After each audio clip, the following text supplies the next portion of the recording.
ọjọ́ ajé tí í ṣe ọjọ́ Monday ọ̀sẹ̀ tí a wà nínú ẹ̀ yìí, èyí tí í ṣe ọjọ́ kẹsàn-án nínú oṣù kẹta ọdún 2026, ìyẹn the 9th of March 2026, ó ní olórí oko orílẹ̀-èdè Nàìjíríà Ààrẹ Bọ́lá Ahmed Tinubu ló ṣe ìpàdé pẹ̀lú gbogbo àwọn lọ́balọ́ba orílẹ̀-èdè Nàìjíríà àti àwọn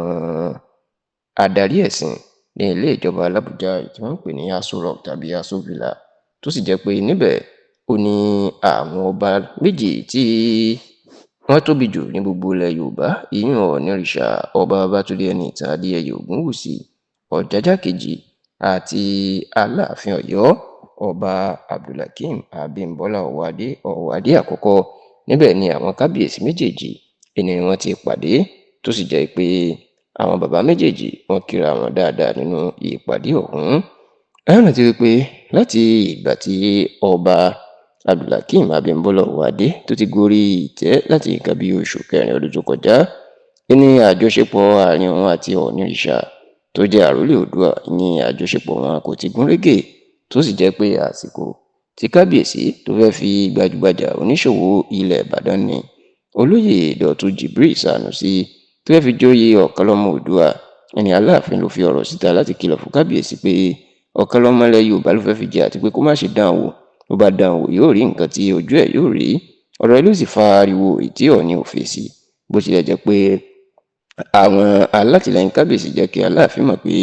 kábíyèsí kì í ṣe oyè Ọ̀kánlọ́mọ Yorùbá ló fẹ́ fún Dọ̀tun Sànúsí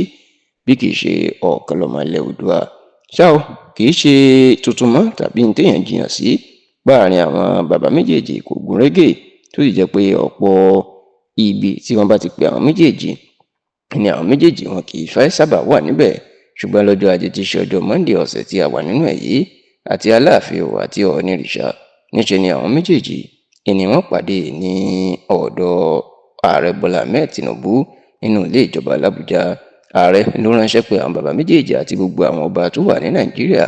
pẹ̀lú àwọn adarí ẹ̀sìn láti bá a ṣínú ààwẹ̀ Ramadan tí ó ń lọ lọ́wọ́, tó sì jẹ́ wípé níṣe ni àwọn ọba ńláńlá míì káàkiri orílẹ̀-èdè Nàìjíríà làwọn náà darapọ̀ mọ́ Ọọ̀ni àti Aláàfin. Àwọn ọba ńlá tó tún wá láti ilẹ̀ Yorùbá síbẹ̀, àwọn ni Olúbàdàn ilẹ̀ Ìbàdàn Ọba Rashidi Adéwọ̀lú Ládọjà Àrùsà àkọ́kọ́ Aláké ti ilẹ̀ Ẹ̀gbá, Ọba Adédọ̀tun Gbádébọ̀ Àrẹ̀mú Olúwo ti ilẹ̀ Ìwó, Ọba Rasheed Adéwálé Àkàbí ti ìlú àkọ́kọ́ àti àwọn míì bẹ́ẹ̀, tó sì jẹ́ pé nínú ìpàdé náà bí Ọọ̀ni àti Aláàfin bá ṣe ríra wọn, níṣe ni wọ́n kíra wọn tó bọ ara wọn lọ́wọ́, tó sì béèrè àlàáfíà ara wọn, tí kì í ṣe pé bóyá wọn kíra wọn tàbí wọn ṣe dáadáa sí ara wọn.